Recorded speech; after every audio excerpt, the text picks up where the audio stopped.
और दुख और भय के भी सैकड़ों स्थान, सैकड़ों अवसर इस जीवन में प्राप्त होते, लेकिन इन सुख दुखों को देखकर दिवसे दिवसे मूढ़म आविशन्ति न पंडितम। प्रतिदिन जीवन में सुख भी आएगा, दुख भी आएगा, तय है। दुख भी आएगा और सुख भी आएगा। दिवसे दिवसे मूढ़म आविशन्ति न पंडितम। उस सुख दुख को देखकर सुख से सुखी और दुख से दुखी होने वाला कौन व्यक्ति है? बोले वो मूढ़ व्यक्ति है, वो पंडित नहीं। दिवसे दिवसे मूढ़म आविशन्ति न पंडितम। जो पंडित है, जो बुद्धिमान है, वो ये दुख सुख से घबराता नहीं है। वो जानता है कि इस जीवन में हजारों बार दुख आएगा, हजारों बार सुख भी आएगा, ये आएगा और जाएगा।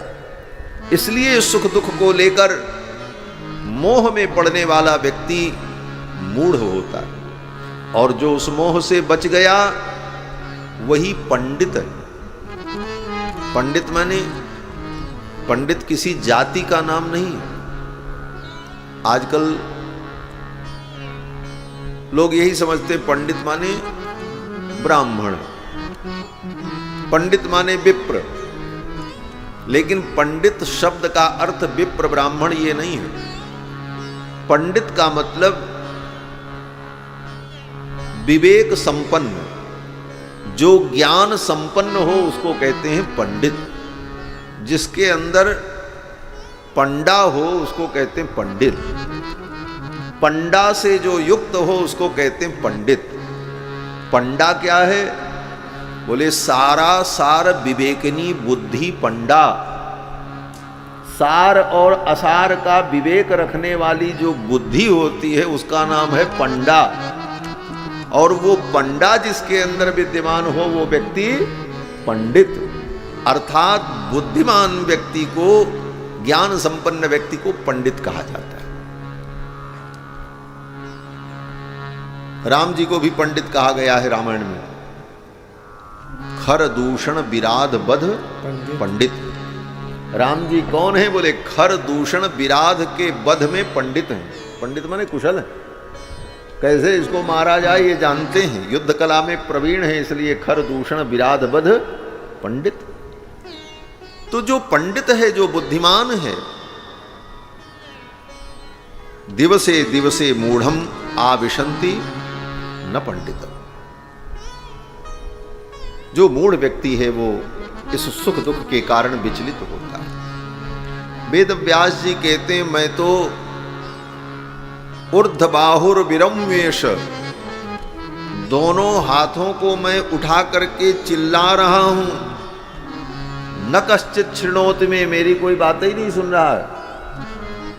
वेद व्यास जी कहते हैं कि ऊर्ध्वबाहुर विरम्येश न कश्चित शृणोति में, दोनों भुजाओं को उठा करके मैं चिल्ला रहा हूं, संसार के लोगों मेरी बात सुन लो, सुन लो। कोई सुनने को तैयार नहीं। क्या कह रहे हैं वेद व्यास जी महाभारत में? कहते हैं धर्मादर्थश्च कामश्च स किमर्थम न सेव्यते।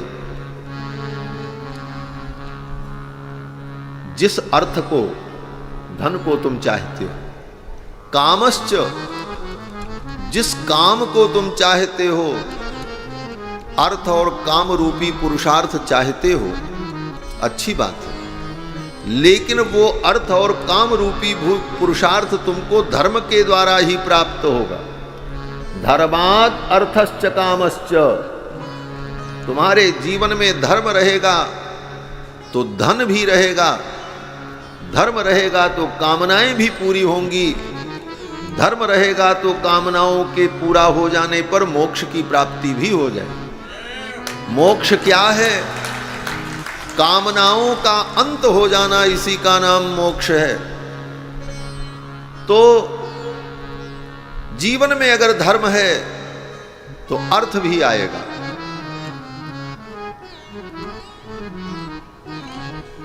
गोस्वामी जी महाराज कहते हैं कि रिद्धि सिद्धि संपत्ति नदी सुहाई, रिद्धि सिद्धि संपत्ति धर्मशील पर जाहि सुभाई। जो धर्मात्मा व्यक्ति होता है, रिद्धि सिद्धि समृद्धि उस धर्मात्मा के पास स्वयं चल करके चली जाती। तो धर्मात् अर्थश्च कामश्च स किमर्थम न सेव्यते। ये संसार के लोग अर्थ चाहते हैं, काम चाहते हैं, लेकिन ये अर्थ और काम जिस धर्म से प्राप्त होगा उस धर्म का सेवन नहीं करना चाहिए। वेद व्यास जी कहते मैं दोनों हाथ उठा करके चिल्ला रहा हूं, ऊर्ध्व बाहुर्विरम्येष न कश्चित् शृणोति में। यही संसार की गति है।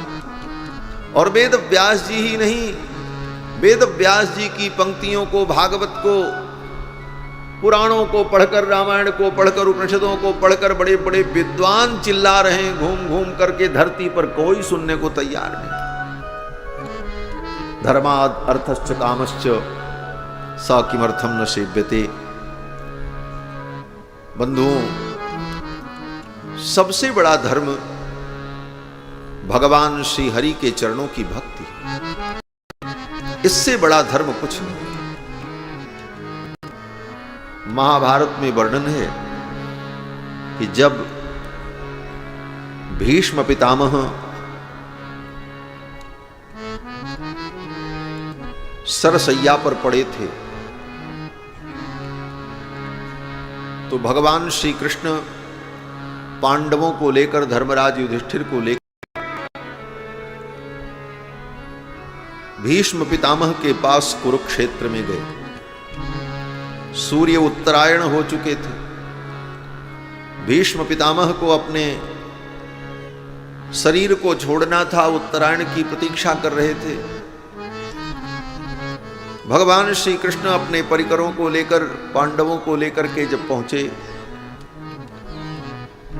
तो धर्मराज युधिष्ठिर ने भीष्म पितामह से पूछा, हे पितामह, आपने धर्म पूर्वक जीवन व्यतीत किया, सत्य के मार्ग पर रहे, नैष्ठिक ब्रह्मचारी बनकर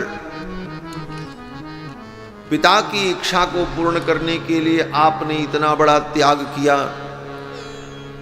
अगर पिता की इच्छा को पूर्ण करने के लिए, पिता के वचन को सत्य करने के लिए भगवान ने इतना बड़ा त्याग किया, 14 वर्ष बन रहे, तो भगवान के भक्त भी कम नहीं है। भीष्म पितामह जैसे भक्त ने अपने पिता के सुख के लिए आजीवन ब्रह्मचारी रहने का घोर संकल्प कर लिया। अगर तुलना करो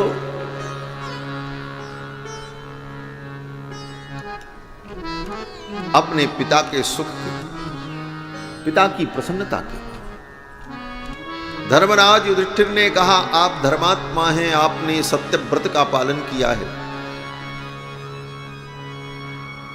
मैं आपसे जानना चाहता हूं कि सब धर्मों में सर्वश्रेष्ठ धर्म क्या है? युधिष्ठिर ने पूछा। प्रश्न कितना महत्वपूर्ण है, यह पूछने वाले और इसका उत्तर कौन देगा, उस उत्तर देने वाले व्यक्ति के व्यक्तित्व पर निर्भर करता है। पूछने वाला कितना महान है और उत्तर देने वाला कितना महान है, और इस प्रश्न उत्तर का जो साक्षी बन रहा है वो कितना महान है। धर्मराज युधिष्ठिर प्रश्न पूछ रहे हैं, कोई ऐरा गैरा नथु खैरा नहीं पूछ रहा। ऐरे गैरे ऐसा प्रश्न कर भी नहीं सकते। आज का व्यक्ति प्रश्न करता है तो क्या करता है? किसी संत के पास जाएगा तो कहेगा, महाराज हमको नाती नहीं हो रहा, कृपा करो हमारे यहाँ नाती हो जाए। ज़्यादा बुद्धिमान होगा, कहेगा महाराज हमारा घर कारोबार नहीं चल रहा, कृपा करो कोई रास्ता बताओ, कारोबार कैसे चले। यही प्रश्न पूछने आते हैं। भगवान क्या है, परम धर्म क्या है, तत्व क्या है, इसकी जिज्ञासा लेकर के आने वालों की संख्या कितनी होती। धर्म को भी लोगों ने दुकान समझ लिया है। जैसे अपने मन के अनुकूल कोई चीज प्राप्त करनी है तो हम दुकान पर चले जाते हैं और दुकान से वो वस्तु ले लेते हैं, उसी तरह व्यक्ति सोचता है धर्म भी एक दुकान है, जो हमको चाहिए हम यहाँ जाएं और मांगें हमको मिल जाए। धर्म कोई दुकान नहीं है। धर्म तुम्हारे जीवन की सही दिशा को तय करने के लिए और परम कल्याण के लिए। लोग ऐसा ही प्रश्न करते, तत्व की जिज्ञासा बहुत गिने चुने लोगों में होती है। धर्मराज युधिष्ठिर ने तत्व की जिज्ञासा की, और किससे किया? बोले महान भक्त भीष्म पितामह से। और इसके साक्षी कौन बने? बोले भगवान कृष्ण द्वारिकाधीश वहां खड़े हैं सामने। धर्मराज युधिष्ठिर ने कहा, हे भगवान, मैं आपसे जानना चाहता हूं, को धर्म सर्वधर्माणाम धर्मोधिकतमो मतः। हे भगवान, समस्त धर्मों में अधिकतम सर्वश्रेष्ठ धर्म क्या है? को धर्म सर्वधर्माणाम धर्मोधिकतमो मतः, ये मैं जानना चाहता। किम जपन मुच्यते जोगी जन्म संसार बंधनात्। भीष्म पितामह युधिष्ठिर ने कहा कि भगवान, समस्त धर्मों में सर्वश्रेष्ठ धर्म क्या है, और जोगी किस चीज का जप करते हैं जिसके कारण वो संसार बंधन से मुक्त हो जाते हैं? किम जपन मुच्यते जोगी जन्म संसार बंधना। युधिष्ठिर ने बंधन से मुक्ति का प्रश्न पूछा, बंधन का प्रश्न नहीं पूछा। हम जाते हैं संत महात्माओं के पास तो संसार का बंधन ही चाहते हैं, हमको संसार का ये मिले वो मिले वो मिले, यही बंधन है। इन बंधनों में पड़ करके फिर हम बंधते चले जाते हैं, और इन बंधनों से मुक्त हो जाएं तो यही वास्तविक मुक्ति है। हमारे पूज्य गुरुदेव भगवान कहते थे कि सबसे बड़ा ज्ञान यही है कि संसार में सब कुछ होते हुए, इसका उपयोग करते हुए, संसार की किसी भी वस्तु को तुम अपना मत मानो। बस कहीं भी दिल के किसी कोने में संसार की किसी वस्तु को तुम अपना मत मानो। तुमसे बड़ा सुखी इस धरती पर कोई नहीं है। सुखी होने का यही महामंत्र है। उपयोग करो, कपड़े भी पहनो, बिस्तर पे शयन करो, भोजन करो, गाड़ी घोड़ा जो है भगवान ने जो दिया उसका उपयोग हो, उपभोग हो, परंतु दुख की शुरुआत कहां से होती है? बोले जब इन वस्तुओं को हम अपना मान लेते हैं। अपना मान लेते हैं तो कोई दूसरा ले गया तो दुख होता है, टूट जाए तो दुख होता है, नष्ट हो जाए तो दुख होता है। संसार में किसी भी वस्तु को आप अपना अगर मानते हैं तो निश्चित रूप से उस वस्तु के कारण आपको दुख होगा। जिन वस्तुओं से सुख होता है उन्हीं वस्तुओं से दुख भी होता है, लेकिन कब? बोले जब हम उसे अपना मानते हैं।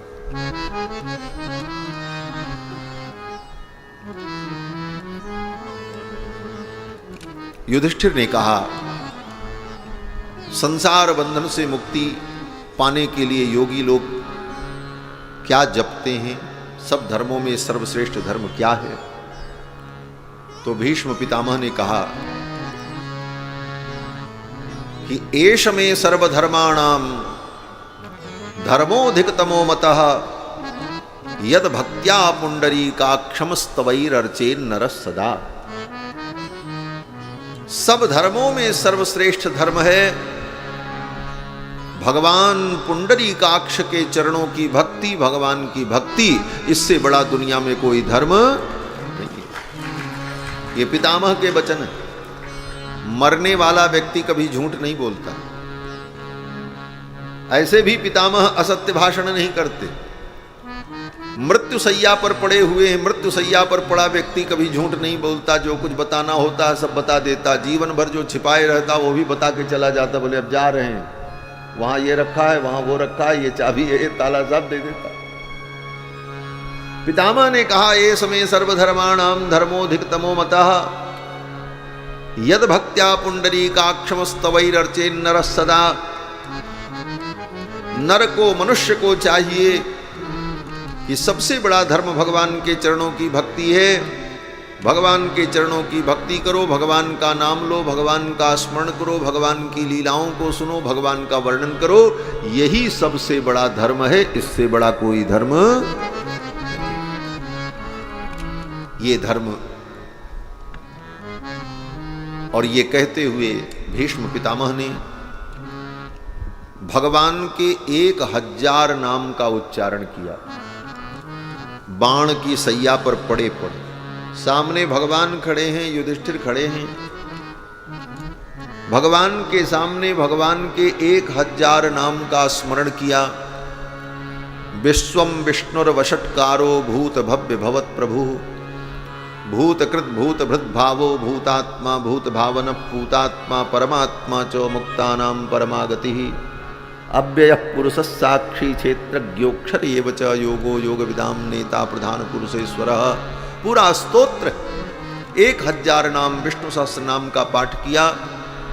और फिर पितामह ने भगवान का दर्शन करते हुए, भगवान नामोच्चारण करते हुए अपनी लीला को पूर्ण कर दिया। सूर्य उत्तरायण हो चुके थे। तो इस कथा का यही तात्पर्य है कि भगवान के चरणों की भक्ति और भगवान नाम उच्चारण, भगवान की लीलाओं को श्रवण करना, भगवान का वर्णन करना, भगवान के विषय में चिंतन करना, यही सबसे बड़ा धर्म है।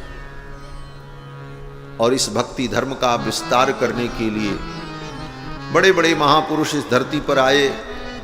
भगवान रामानुजाचार्य, भगवान निम्बारकाचार्य, भगवान वल्लभाचार्य, इन महापुरुषों ने इस भक्ति मार्ग को आगे बढ़ाया। हम सभी लोग बड़भागी हैं कि भगवान श्री रामानुजाचार्य की जो पवित्र परंपरा है, भगवान रामानुजाचार्य 1017 में दक्षिण भारत में चेन्नई के पास में पेरुम्बुदूर नाम के, श्री पेरुम्बुदूर नाम के ग्राम में उनका प्रादुर्भाव हुआ था। लक्ष्मण जी के अवतार हैं। और भगवान श्री रामानुजाचार्य ने पूरे भारतवर्ष में भ्रमण करते हुए भक्ति के सिद्धांत को स्थापित किया। श्रीरंगम से चलकर श्रीरंगम करिशैलमज्जन गिरिम शेषाद्रसिंहाचलम श्रीकूर्मं पुरुषोत्तमं च बदरी नारायणं नैमिषं श्रीमद्वारवती प्रयाग मथुरा अयोध्या गया पुष्करम शालग्राम निवासिनो विजयते रामानुजोयम मुनि। ऐसे भगवत्पाद श्री रामानुजाचार्य ने दक्षिण से चलकर इन सारे प्रांतों में भ्रमण करते हुए भक्ति के मार्ग की स्थापना की। और उन भगवान श्री रामानुजाचार्य की जो पवित्र परंपरा है, उस परंपरा में वरवर मुनीन्द्र स्वामी जी के 8 दिग्गज शिष्यों में एक शिष्य जो प्रतिवादी भयंकर स्वामी, उनकी पवित्र परंपरा में जो आचार्य उत्पन्न हुए, ऐसे महान आचार्य ने आपके श्रीवा में लक्ष्मण बाग जैसे पीठ की संस्थापना, जहां से पूरे विंध्य प्रांत में भक्ति का, श्री वैष्णव के सिद्धांत का विस्तार हुआ। तो यह भी आप लोगों के लिए बहुत बड़ा महत् सौभाग्य है कि ऐसे महान आचार्य की पवित्र परंपरा का ये केंद्र आपके इस विंध्य धरती पर शताब्दियों पूर्व स्थापित हुआ। और आज भी वहाँ के माध्यम से लोगों को भक्ति की और ज्ञान विज्ञान की प्रेरणा प्राप्त हो रही है। ये रामायण की कथा अनंत है, मैं कहाँ तक वर्णन करूँगा, लेकिन जो कुछ हम व्यासपीठ से आपको बता रहे हैं ये सब आपके काम लायक वस्तु हैं। रामायण में तो जो लिखा है एक क्रम से आप पढ़ोगे सब पता चल जाए, लेकिन ये सब बातें यत्र तत्र शास्त्रों में जो कही गई हैं उनका समन्वय क्या है, उनका सिद्धांत ऐक्य क्या है, यह सब ऐसे जब सत्संग में बैठ करके विचार किया जाता है तो बहुत सारी बातें स्पष्ट हो जाती हैं और भ्रम चला जाता है, भ्रम दूर हो जाता है। कल की कथा में आप सभी लोगों ने श्रवण किया कि महारानी कैकेयी ने कोप भवन में प्रवेश किया। महाराज दशरथ आए। महारानी कैकेयी की इस दशा को देखकर पूछा, महारानी क्या बात है, आप इतनी नाराज क्यों हो? कोप भवन में आने का ये प्रयोजन क्या है? आज तक कभी आप कोप भवन में नहीं आई, पहली बार। किसने आपका अपराध कर दिया? दशरथ जी महाराज ने महारानी कैकेयी को छुआ और कहा कि हेतु रानी रिसानी परसत पानी पति ही निवार। महारानी कैकेयी को छुआ और दशरथ जी ने कहा, महारानी क्यों नाराज हो? कि हेतु रानी रिसानी परसत पानी पति ही निवार। महारानी कैकेयी ने महाराज दशरथ के हाथ को झटक दिया, कहा मत छुओ मुझे। हेतु रानी रिसानी परसत पानी पति निवार। पानी पति निवार। मानहु सरोज भुवंग भाविनी विषम भाति निहार। विषम भाति निहार। तू बासना से नासन पर मरम ठाहर देखी। तुलसी पति भवता पस काम कौतुक देखी। पस काम कौतुक देखी। पस काम कौतुक देखी। महारानी कैकेयी बड़ी बुद्धिमान थी और बड़ी नीतिज्ञ थी, वीरांगना थी। उनके जीवन में त्याग समर्पण सब कुछ। लेकिन एक मंथरा के कहने पर महारानी कैकेयी के मन में विकार उत्पन्न हो गया। कुसंग व्यक्ति को बिगाड़ देता है। आप बहुत अच्छे हो, आपके अंदर सारे सद्गुण हैं, लेकिन वे सद्गुण सदा आपके अंदर सुरक्षित रहें, आप सद्मार्ग पर चलते रहें, इसके लिए भी सावधान रहना पड़ता है, विचार करना पड़ता है। बोले क्या? बोले कुसंग से बचते रहो। आपके अंदर बहुत अच्छाइयां हैं, लेकिन अगर कहीं कुसंग पड़ गया तो वह कुसंग आपकी अच्छाइयों को, आपके सद्गुणों को विनष्ट कर दे। गोस्वामी जी महाराज कहते हैं, को न कुसंगति पाई न साई। कौन ऐसा व्यक्ति है जो कुसंग से नष्ट नहीं हो जाता? को न कुसंगति पाई न साई। को न कुसंगति पाई न साई। रही न नीच मते चतुराई। रही न नीच मते चतुराई। रही न नीच मते चतुराई। मंथरा के कुसंग ने महारानी कैकेयी के मन में भेद पैदा कर दिया। महारानी कैकेयी ने कहा, आप मुझे मत छुओ। महाराज दशरथ ने कहा, किसने आपका अपराध किया? आप बताओ। अगर वो अबध्य होगा तब भी मैं उसका वध कर दूंगा। भावावेश में दशरथ जी इतना बोल गए। दशरथ जी ने कहा, जिसने आपका अपराध किया होगा, अगर वो अबध्य भी होगा तो मैं उसका वध कर दूंगा। अबध्यो बध्यताम को वा बध्यः को वा विमुच्यताम।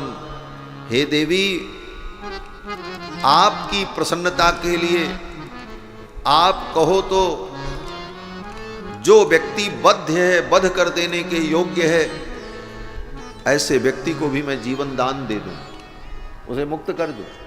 जिसको फांसी की सजा हो गई है, आप कहो तो मैं उसको जीवन दान दे दूं। आपके लिए मैं सब निर्णय बदल सकता हूं। महाराज दशरथ ने कहा, दरिद्र को भवेद आढ्यो। हे देवी, आप कहो तो किसी दरिद्र को राजा बना दूं आपकी प्रसन्नता के लिए। आप कहो तो द्रव्यवान वाप्य किंचना, कोई राजा हो, आप कहो तो उस राजा का राज्य छीन करके उसको दरिद्र बना दो। आपकी प्रसन्नता के लिए मैं कुछ भी करने को तैयार हूं। कहूँ कि हिरं कहीं करऊँ नरेशु, कहूँ कि हिरं कहीं करऊँ नरेशु, कहूँ कि नृपति विकासो देशु, कहूँ कि नृपति विकासो देशु, सकऊँ तोरे कहीं अमर उमारी, सकऊँ तोरे कहीं अमर उमारी, काहे पीते बहुरे नर नारी, काहे पीते बहुरे नर नारी, काहे पीते बहुरे नर नारी। दशरथ जी ने कहा, देवी आपकी प्रसन्नता के लिए आप कहो तो मैं अमर को भी मार डालूं। अमर, अमर माने जो मरता नहीं है। आप कहो तो मैं अमर को भी मार दूंगा। ये मनुष्य क्या है? मनुष्य तो कीट पतंग है। आपकी प्रसन्नता मेरे लिए मुख्य विषय है। महाराज दशरथ भावावेश में ये सब कुछ कह दो। महारानी कैकेयी ने मन में सोचा, ये जो कह रहे हैं वही तो मैं चाहती हूं। ये क्या कह रहे हैं? दशरथ जी कह रहे थे कि कहो तो किस राजा को दरिद्र बना दूं, आप कहो तो किसी दरिद्र को राजा बना दूं। दरिद्र को भवेद आढ्यो, द्रव्यवान वाप्य किंचन, कहु के ही रंग कहीं करहु नरेशु, कहु के ही नृपति निकासहु देशु। महारानी कैकेयी ने मन में सोचा, यही तो मैं चाहती हूं। मेरा बेटा जो राजा नहीं है उसको राजा बना दें, और जिसको राजा बनाने जा रहे हैं उसको देश से निकाल दें, 14 वर्ष के लिए वन में भेज दें। यही तो मैं चाहती हूं। ये तो मेरे मन की बात कह। महारानी कैकेयी ने कहा, मैं क्या कहूं आपसे, आज तक 2 वरदान देने के लिए आपने कहा था, आज तक वो 2 वरदान भी मुझे नहीं मिले, और मैं आपसे क्या मांगू। महाराज दशरथ ने कहा, महारानी आपने कभी मांगा नहीं, और भोला स्वभाव होने के कारण मैं भूल गया। आपने मांगा होता और मैं आपका वरदान पूर्ण न करता तब मेरा दोष होता। आपने मांगा नहीं और मुझे याद नहीं रहा, लेकिन कोई बात नहीं। उस वरदान में इतना विलंब हुआ तो मैं वचन देता हूं, 2 वरदान के बदले में आप 4 मांग लो, हम 4 देने को तैयार हैं। थाती राखी ना मांगे हुआ,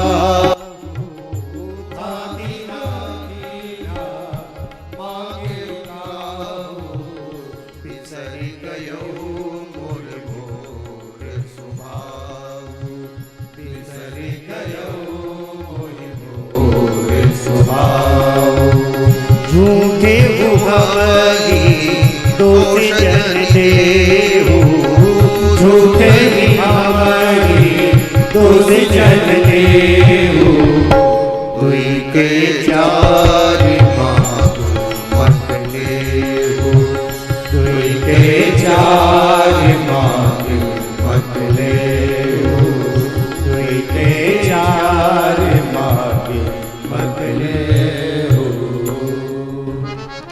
महाराज दशरथ ने कहा 2 के बदले में 4 वरदान आप मांगो।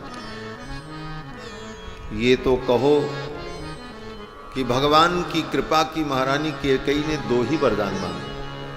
कहीं कैकेयी जी अड़ जाती कि अभी अभी आपने कहा है 2 के बदले में 4 दूंगा, आप 4 वरदान दो, और न देते तो फिर वही धर्म संकट दशरथ जी के साथ। लेकिन ये तो ऐसी स्थिति थी कि महारानी कैकेयी ने 2 ही वरदान मांगा, लेकिन दशरथ जी ने तो अपने तरफ से कह दिया 4 मांग लो। अर्थात कभी भी भावावेश में बिना विचार किए किसी को कोई आश्वासन नहीं देना चाहिए। अगर भावावेश में आपने किसी को कोई आश्वासन दे दिया तो भयंकर धर्म संकट उपस्थित हो सकता है। इसलिए कभी भी भावावेश में किसी को इस प्रकार का आश्वासन नहीं देना चाहिए। महारानी कैकेयी ने कहा आपने 2 वरदान कहा था वो तो दिया नहीं, 4 में क्या मांगू। महाराज दशरथ ने कहा आप मांग लो जो आपकी इच्छा हो। महारानी कैकेयी ने कहा मैं मांगूंगी, अपने मन की बात कहूंगी, लेकिन जब आप अपने प्रिय पुत्र राम की शपथ खा लोगे कि मैं जो मांगूंगी आप दोगे, तब मैं अपने मन की बात कहूंगी।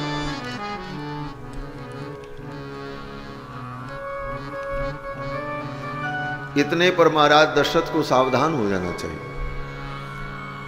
कसम कौन खाता है? बोले जो झूठ बोलने वाला होता है वह अपनी बात को सत्य सिद्ध करने के लिए कसम खाता है। और जिस कुल में सभी सत्यवादी हुए, रघुकुल रीति सदा चली आई, प्राण जाए पर वचन न जाए, उस कुल के लिए, उस कुल में उत्पन्न पुरुष के लिए कसम खाने का कोई औचित्य नहीं। लेकिन महारानी कैकेयी ने कहा अपने प्रिय पुत्र राम की शपथ लो, तब मैं अपने मन की बात कहूंगी। दशरथ जी को यहां सावधान हो जाना चाहिए कि मेरी सत्यता पर, मेरी सत्य निष्ठा पर महारानी कैकेयी को भरोसा नहीं। त्रिलोकी में मेरी सत्य निष्ठा का लोग विश्वास करते हैं, देवराज इंद्र तक, कि दशरथ जी महाराज जो कह देंगे वो करेंगे। और ये मेरी धर्मपत्नी है, मेरे मन और चित्त को जानने वाली हैं, उसके बाद भी ये कहती हैं पुत्र की शपथ लो, तब मैं अपने मन की बात कहूंगी। यहीं पर दशरथ जी को सावधान हो जाना चाहिए था, बात स्पष्ट हो जाती। लेकिन दशरथ जी महाराज तो सोच नहीं पाए। क्यों? बोले ये भवितव्यता थी, यही होना था। और भवितव्यता जो होती है वो हो करके रहती। जैसी हो भवितव्यता तैसी मिले सहाय, आप न आवे ताहि पर ताहि तहां ले। ये भवितव्यता थी। तुलसी नृपति भवितव्यता, बस काम कौतुक लेख। ये भवितव्यता थी। महाराज दशरथ ने तुरंत शपथ ले ली, मैं अपने प्रिय पुत्र राम की शपथ लेता हूं महारानी, आप जो कहोगी आपके वचन को मैं पूर्ण करूं। तेन रामेण कैकेयी सपेते वचन क्रियाम। हे कैकेयी, मैं अपने राम की शपथ लेता हूं, आप जो कहोगी वो मैं करूंगा। महारानी कैकेयी ने कहा अब आप सुनो, और केवल आप नहीं सुनोगे, 33 कोटि देवता सुन रहे हैं, आकाश सुन रहा है, धरती सुन रही है, दिशाएं सुन रही हैं। इन देवताओं को साक्षी बना करके मैं अपनी बात कहने जा रही हूं, जिससे आप अपने बात से पीछे ना हटे। ऐसे धर्म बंधन में बांधा महारानी कैकेयी ने महाराज को। महारानी कैकेयी ने कहा जगच्च पृथ्वी चेयम सगंधर्वास राक्षसाः, यक्ष गंधर्व राक्षस, धरती आसमान में विद्यमान देवतागण, ये सब साक्षी हैं और आपने 2 वरदान देने के लिए कहा था। एक वरदान में मैं ये मांगती हूं, जिन वस्तुओं से कल आप अपने पुत्र राम का राज्याभिषेक करने जा रहे हैं, उन्हीं वस्तुओं से मेरे पुत्र भरत का राज्याभिषेक हो, ये पहला वरदान। उसमें भी शर्त थी, मेरा भरत राजा बने इतनी बात नहीं थी, जिन वस्तुओं से, जिन सामग्रियों से राम जी का अभिषेक होगा, उन्हीं सामग्रियों से मेरे पुत्र का अभिषेक हो।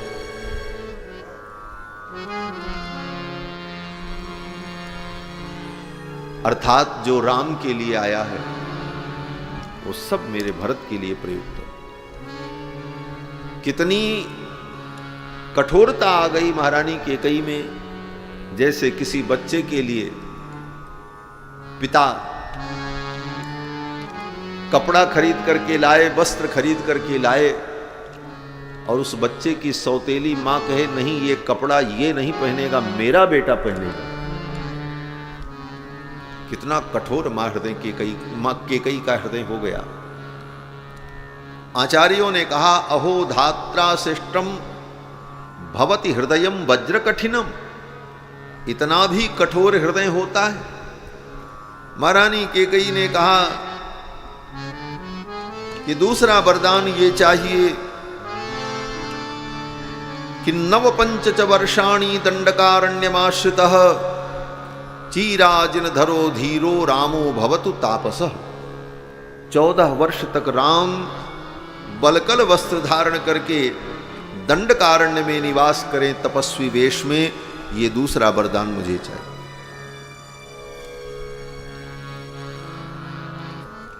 एष मे परमः कामो दत्तमेव वरम वृणे, यही मेरी इच्छा है और यही वरदान मैं चाहती हूं। ये कह करके महारानी कैकेयी चुप हो गई। दशरथ जी महाराज ने कहा, दशरथ जी महाराज का तो मुंह सूख गया। दशरथ जी ने कहा, निसंशय दुष्टचारिणी पापिनी कुल कलंकिनी किम कृतम तव रामेण पापे पापम मया पिवा। महाराज दशरथ ने कहा, अरे कुल कलंकिनी, मेरे राम ने और मैंने तुम्हारा क्या अपराध किया? तुम मेरे राम को और मुझे देखना नहीं चाहती। किम कृतम तव रामेण पापे पापम मया पिवा। और कुछ तो लज्जा करती। सदा ते जननी तुल्या, जिस राम ने जीवन भर तुमको अपनी मां से ज्यादा प्रेम किया, अपनी मां कौशल्या से भी ज्यादा आदर आपको दिया, वृत्तिम बहति राघवः, ऐसे राम के प्रति तुम्हारे ये दुर्भाव है। महाराज दशरथ ने कहा,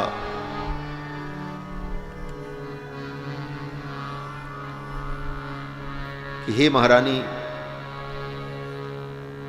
ये सृष्टि सूर्य के बिना रह सकती है, पानी के बिना धान की खेती हो सकती है, लेकिन राम के बिना मेरा जीवन नहीं हो सकता। न तो रामम बिना देहे तिष्ठेतु मम जीवितम, राम के बिना तो मैं जीवित नहीं रहूंगा। इसलिए अगर मुझे जिंदा देखना चाहती हो तो तदलम त्यज्यतामेष निश्चय पाप निश्चय। अरे महारानी, आपने जो निश्चय किया है ये पाप है, इस पाप का त्याग कर दो, अपना ये निश्चय छोड़ दो, अन्यथा मैं जीवित नहीं रहूंगा और मेरे मर जाने पर तुम्हारा सुख समाप्त हो जाएगा, तुम वैधव्य को प्राप्त हो जाओगी। ये सब राम जी, दशरथ जी महाराज ने कहा, लेकिन महारानी कैकेयी अपने वचन से पीछे नहीं हटी। दशरथ जी महाराज ने इस परिस्थिति में भी भगवान श्री राम के गुणों का चिंतन किया। उस कक्ष में जहां पर महारानी कैकेयी सिंघनी के समान बैठी हैं, क्रोध मुद्रा में, दशरथ जी महाराज कांप रहे हैं, धर्म संकट में पड़े हुए हैं। वह स्थिति थी जैसे किसी सिंघनी के सामने एक मृग, वृद्ध मृग एक सिंघनी के सामने जिस प्रकार निरीह असहाय बनकर के पड़ा हो, उसी प्रकार दशरथ जी कांप रहे थे। लेकिन इस दशा में भी अपने प्रिय पुत्र राम के गुणों का चिंतन करते हैं दशरथ जी। कथा में कल मैंने निवेदन किया था कि भगवान के गुणों का अनुसंधान ही वस्तुतः भक्ति है और ज्ञान है। भक्ति और ज्ञान क्या है? बोले भगवान के गुणों का अनुसंधान। दशरथ जी महाराज कहते हैं, मेरा राम सत्येन लोकान जयति, मेरे राम ने अपने सत्य के द्वारा समस्त लोकों को जीत लिया है। सत्य में बड़ा बल होता है। आपके जीवन में अगर सत्य है और सत्य का आचरण है तो आपको कोई इस धरती पर पराजित नहीं कर सकता। सत्य का बल सर्वोपरि बल। दशरथ जी कहते हैं, मेरे राम ने अपने सत्य के बल पर सबको जीत लिया। सत्येन लोकान जयति, धरती के सभी ब्राह्मणों को जीत लिया मेरे राम ने। कैसे जीत लिया? ब्राह्मणों से लड़ाई लड़ी, उनसे युद्ध करके जीता? कहते नहीं, ब्राह्मण को युद्ध करके लड़ाई करके नहीं जीता जाता।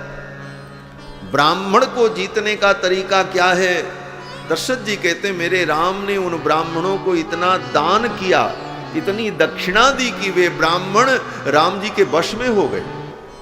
राम जी ने अपनी उदारता के द्वारा, दान के द्वारा, सम्मान के द्वारा उन ब्राह्मणों को भी अपने वश में कर लिया। ब्राह्मण को जीतने का यही तरीका। ब्राह्मण को सम्मान मिले, दान मिले, तो वो ब्राह्मण आपके वश में हो जाए। राम जी ने ब्राह्मणों को द्विजान दानेन राघवः, राम जी ने अपने गुरुजनों को भी अपने वश में कर लिया। बोले गुरुजनों को कैसे वश में किया जाता है?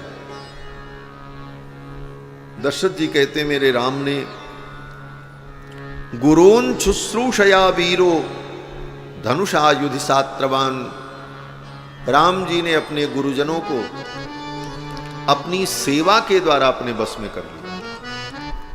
गुरु को भी वश में किया जाता है, लेकिन गुरु को वश में करने का तरीका क्या है? बोले तंत्र मंत्र चतुराई और जंतर मंत्र से गुरु को वश में नहीं किया जाता। शुश्रूषया, उनकी इच्छा के अनुकूल उनकी सेवा करो, तुम्हारे वशीभूत हो जाएंगे। तुम जो चाहोगे वही वो करेंगे।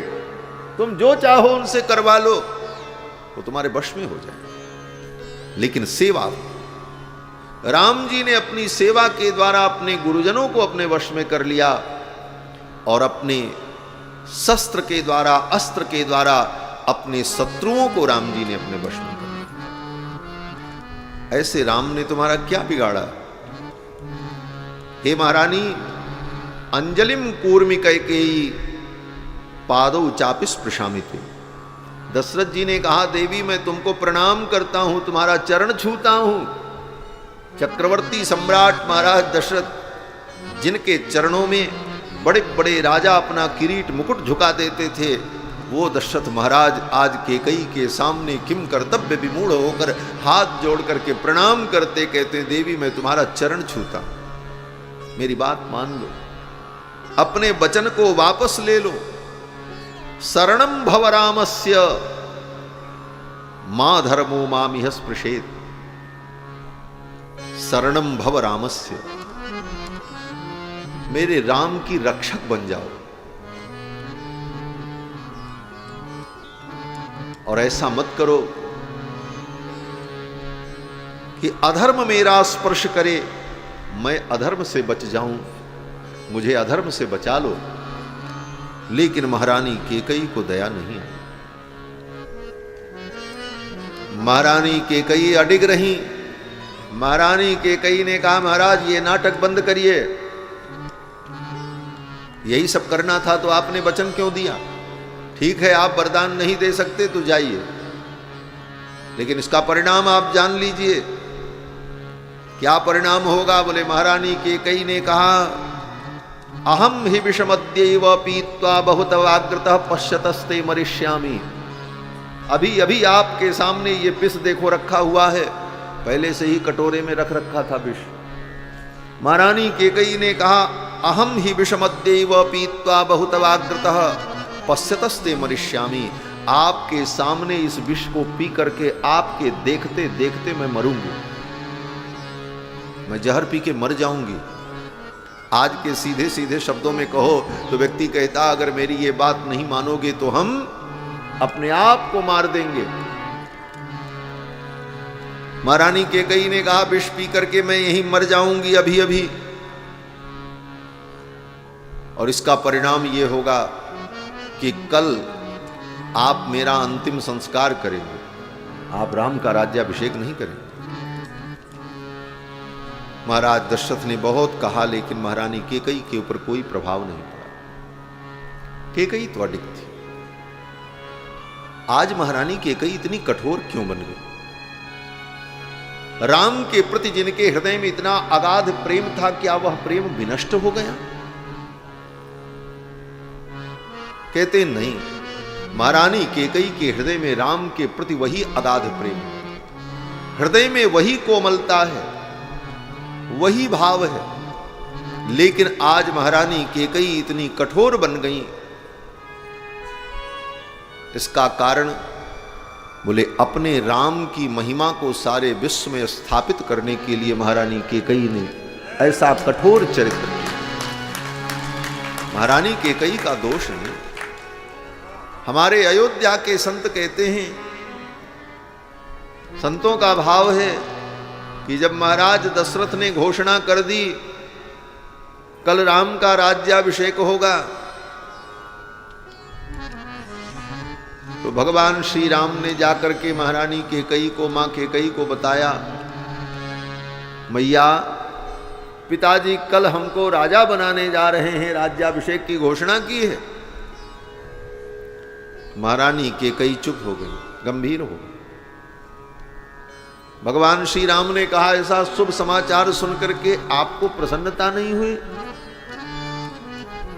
महारानी कैकेयी ने कहा, राम प्रसन्नता तो मुझे भी हो रही है, लेकिन जितना होना चाहिए उतनी प्रसन्नता नहीं हो रही। लेकिन क्यों? महारानी कैकेयी ने कहा, मैं चाहती हूं कि राम तुम राजा बनो, लेकिन ऐसे वैसे राजा नहीं जैसे दुनिया में राजा लोग बनते हैं। राजा के घर में पैदा हुए, बड़े हुए, महल का सुख भोगा और फिर उसी महल में राजगद्दी पर राजा बन गए। ऐसा राजा मैं तुमको नहीं बनाना चाहती। बोले तब महारानी कैकेयी ने कहा, राम मैं चाहती हूं कि आज तक के इतिहास में और भविष्य में भी तुम्हारा राज्य एक आदर्श राज्य बने, आने वाली पीढ़ियां ये कहें कि राम राज्य जैसा राज्य आज तक न हुआ न आगे होगा। ये राज्य शब्द तुम्हारे नाम से जुड़ जाए। किस प्रकार से? महारानी कैकेयी कहती हैं, जैसे इस रघुवंश में तुम्हारे पिता के कुल में जितने राजा हुए सब सत्यवादी, कोई झूठ नहीं बोलते, सब सत्यवादी। लेकिन सत्यवादी ये नाम अगर किसी के साथ जुड़ा तो हरिश्चंद्र के साथ जुड़ा, सत्यवादी राजा हरिश्चंद्र। दानी तो दुनिया में बहुत हुए,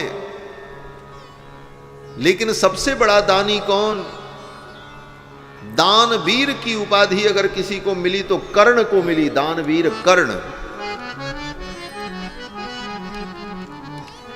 दान तो सभी राजा करते थे, लेकिन दानवीर कर्ण। महारानी कैकेयी ने कहा, राम ये राज्य तुम्हारे नाम के साथ जुड़ जाए, तुम्हारा राज्य राम राज्य ऐसा राज्य हो जैसा राज्य दुनिया में कभी न हुआ। बोले इसके लिए मुझे क्या करना पड़ेगा? महारानी कैकेयी ने कहा, राम जब तक तुम अपने प्रजा के दुख को समझोगे नहीं, प्रजा के दुख को स्वयं जाकर के देखोगे नहीं, अनुभव नहीं करोगे, तब तक तुम अपने प्रजा की वेदना को नहीं समझ सकते। प्रजा की वेदना को समझने के लिए उसके दुख को देखना होगा, और उनके दुख को दूर करने के बाद, प्रजा को सुखी करने के बाद जब तुम सिंहासन पर बैठोगे तो तुम्हारा राज्य सर्वोत्तम राज्य हो। ये मैं चाहती हूं।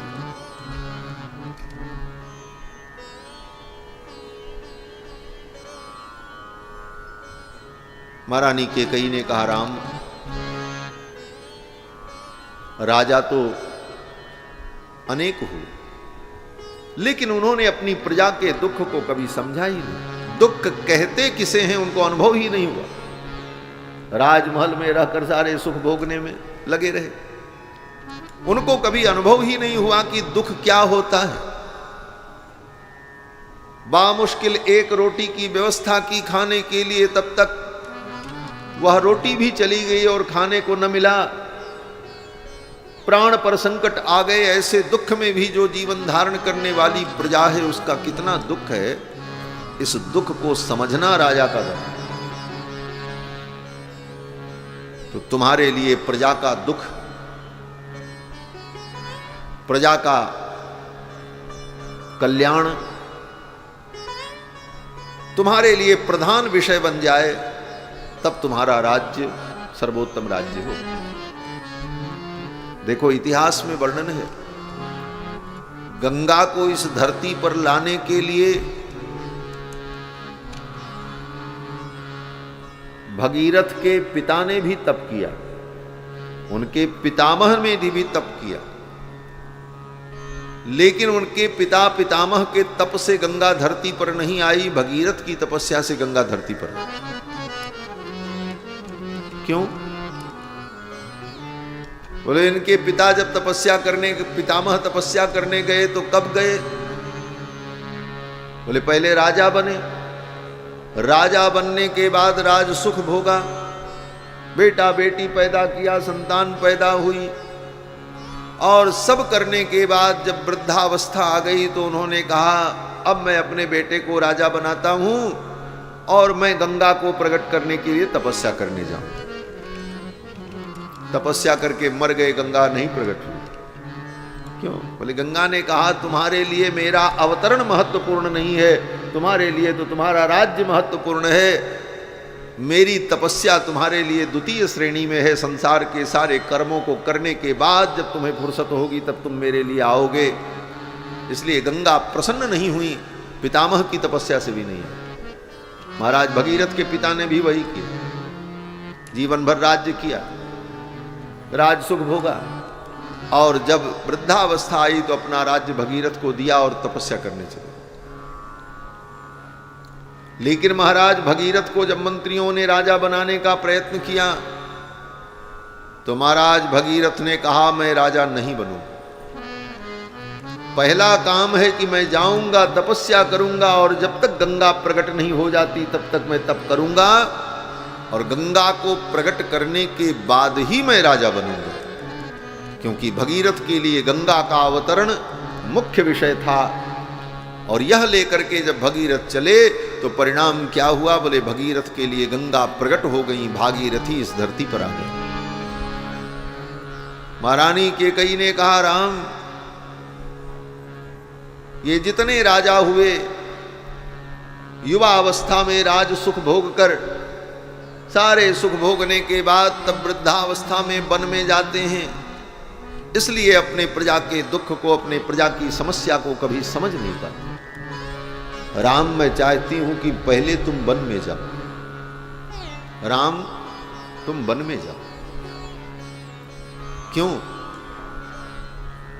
मां कैकेयी ने कहा, राम, मैं चाहती हूं बेटा तुम बन जाओ। राम जी ने कहा, मैं बन जाऊं? मां कैकेयी ने कहा, हां बेटा। हर मां यही चाहती है कि उसका बेटा बन जाए, बिगड़ न जाए, बन जाए। राम, तुम बन जाओ। राम जी ने कहा, मां, मैं कैसे वन में जाऊंगा, पिताजी जाने नहीं देंगे, ये कैसे संभव हो सकता है? महारानी कैकेयी ने कहा, मैं सब कुछ संभव कर दूंगी तुम्हारे लिए, तुम्हारे यश कीर्ति के लिए मैं सारा उपक्रम कर दूंगी, लेकिन राम, मेरा अपयश होगा। मेरी अपकीर्ति होगी। संसार में मुझे कितनी गालियां मिलेंगी, लेकिन राम तुम मुझे कभी मत भूलना। तुम्हारी दृष्टि में मैं सदा शुचि और पवित्र बनी रहूं। तुम्हारे लिए मैं ये त्याग करने को तैयार हूं। दुनिया मुझे कुछ भी कहे, कोई परवाह नहीं, लेकिन राम तुम मुझे अपनी मां कहना बस, और मुझे कुछ नहीं। लेकिन क्या करोगी? महारानी कैकेयी ने कहा मैं सब करूंगी। और अपने राम को वन में भेजने के लिए महारानी कैकेयी ने इतना बड़ा अपयश सहन किया। ये राम जी का वनगमन लोक कल्याण के लिए हुआ, सारे संसार के कल्याण के लिए राम जी का वनगमन हुआ। सारी दुनिया का कल्याण करने के लिए महारानी कैकेयी ने इतना बड़ा कलंक अपने ऊपर लिया। आज तक लोग महारानी कैकेयी की निंदा करते हैं। पूरे रामायण में महारानी कैकेयी ही एक ऐसी पात्रा हैं जिनका चरित्र वंदनीय भी है और निंदनीय भी है। रामायण में किसी का चरित्र वंदनीय है तो किसी का चरित्र निंदनीय है। रावण का चरित्र निंदनीय है, बाली का चरित्र निंदनीय है, सुग्रीव का चरित्र वंदनीय है, लेकिन मां कैकेयी का चरित्र वंदनीय भी है और निंदनीय भी। लोक दृष्टि से निंदनीय है और परमार्थ दृष्टि से महारानी कैकेयी का चरित्र वंदनीय है। इसीलिए राम जी ने कभी अपनी मां कैकेयी में दोष नहीं देखा। दुनिया कुछ भी कहे, मां कैकेयी ऐसी वैसी ये वो, लेकिन राम जी ने कभी अपनी मां के अंदर दोष नहीं देखा ना।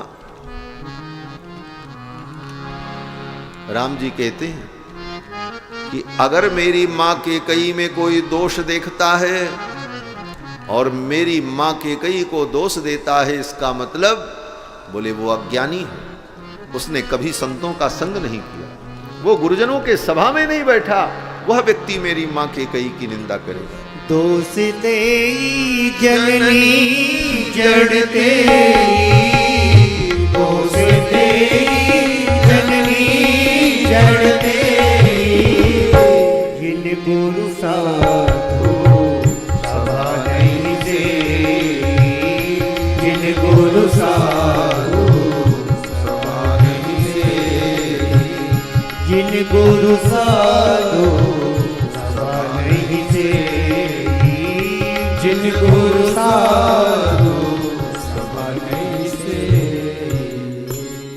भगवान श्री राम कहते हैं दोष दें जननी जड़ तेरी। वो व्यक्ति अज्ञानी है, जड़ है, जो मेरी मां कैकेयी को दोष देता। उसने गुरु के चरणों में, संतों के चरणों में बैठकर कभी समय नहीं बिताया। यहां तक कि भगवान श्री राम मां कैकेयी की निंदा सुन नहीं सकते।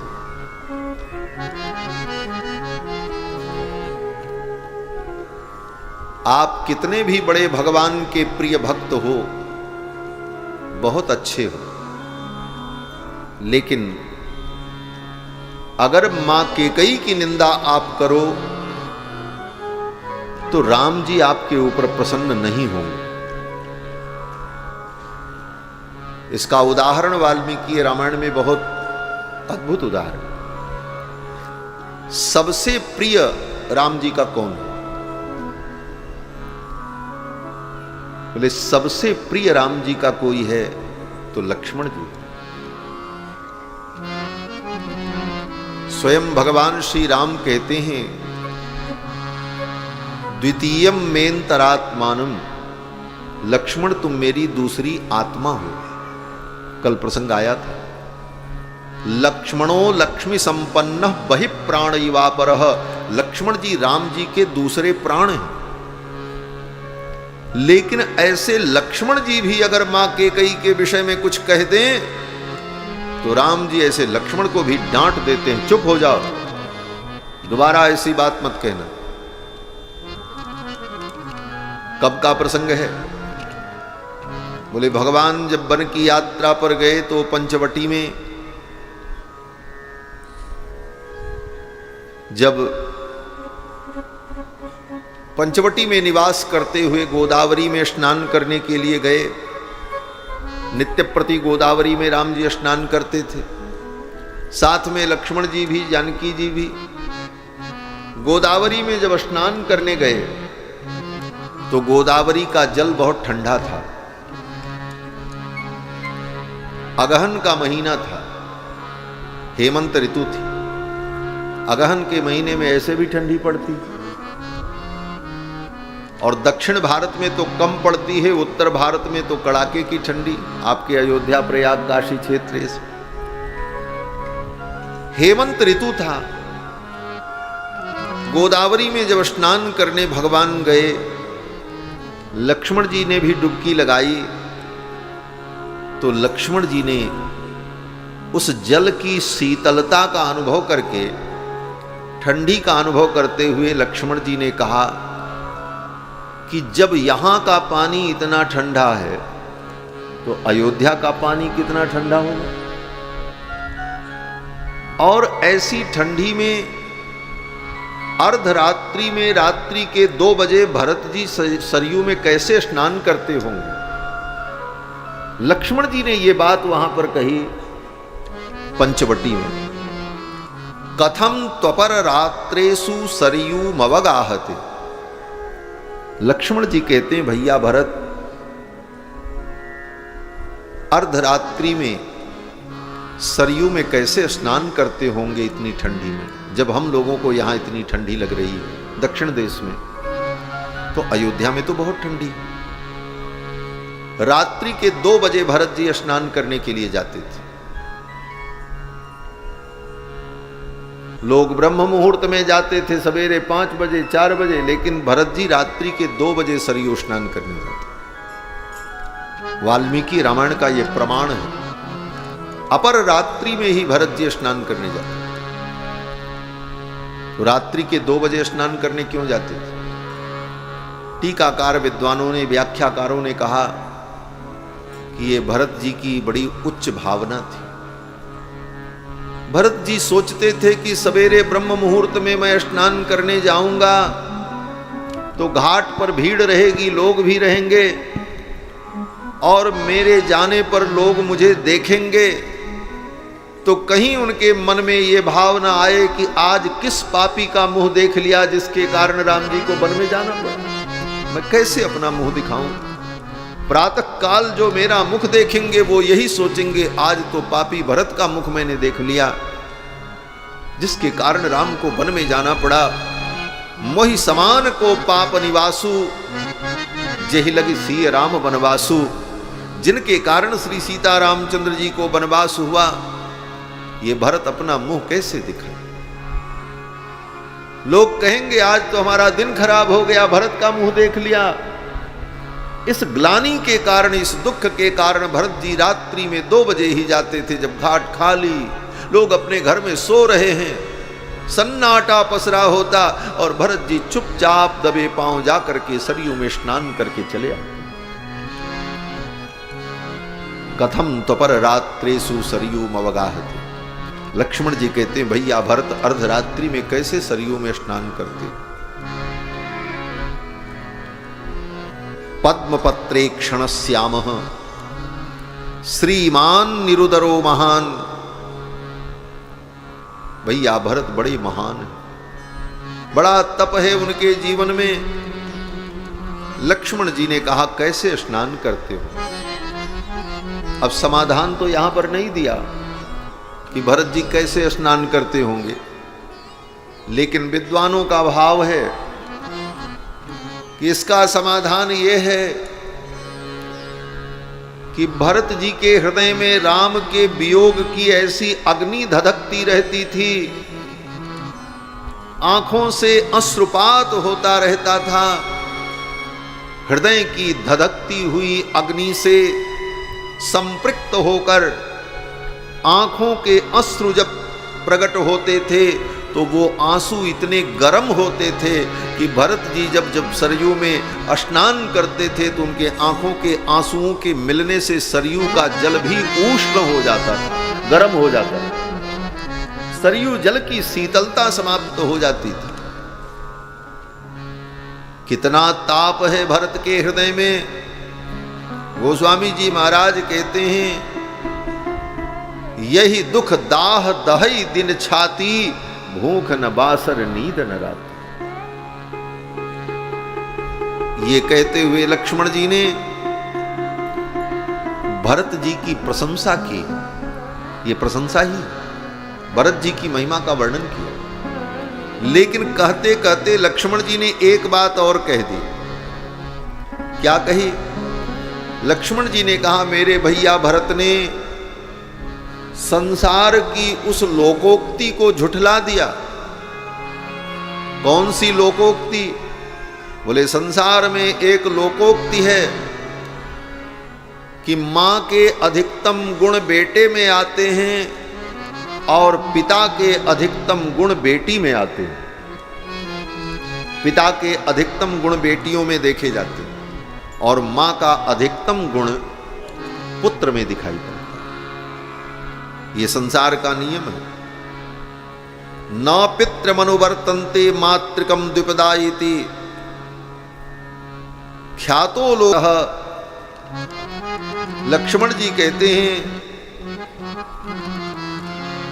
कि मनुष्यों में जो पुरुष होता है उसमें माता के अधिकतम गुण आते हैं और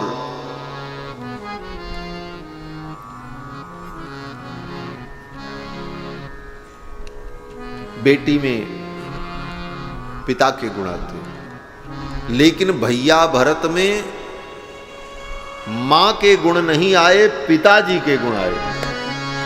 ये भरत जी कहना चाहते थे। पिताजी के गुण आए। महाराज दशरथ में जो गुण हैं, जो शालीनता, जो गंभीरता, जो ज्ञान विज्ञान वैदुष्य, पिताजी के सब गुण भैया भरत में आए, मां केकई के गुण नहीं आए। क्या गलत कहा लक्ष्मण जी ने? कुछ गलत नहीं कहा। सोचा जाए तो लक्ष्मण जी ने कुछ गलत नहीं कहा। अपने विचार से, चिंतन से प्रत्यक्ष जो दिखा, जो अनुभव हुआ, वही लक्ष्मण जी ने कहा। लेकिन इस कथन में सूक्ष्म रूप से मां केकई की निंदा निहित है। क्या निंदा निहित है? बोले, लक्ष्मण जी मानो कहना चाहते हैं अगर मां के सारे गुण भरत में आते तो भरत भी अत्यंत कठोर होते, कुटिल होते, स्वार्थी होते। लेकिन मां केकई के वे गुण भरत में नहीं आए, पिताजी के सारे गुण भैया भरत में आए। तो यहां लक्ष्मण जी का उद्देश्य भरत जी की महिमा का वर्णन करना है, न कि केकई की निंदा करना। परंतु इस आंशिक सांकेतिक निंदा को भी भगवान श्री राम सहन नहीं कर पाए। जिस चौपाई का भी वर्णन हुआ उसका उत्कृष्ट भाव ये, दोष दें जननी जड़ती। ये सांकेतिक निंदा भी राम जी को स्वीकार नहीं हुई और राम जी बोल पड़े। स्नान कर रहे थे उसी समय राम जी ने कहा, लक्ष्मण बस।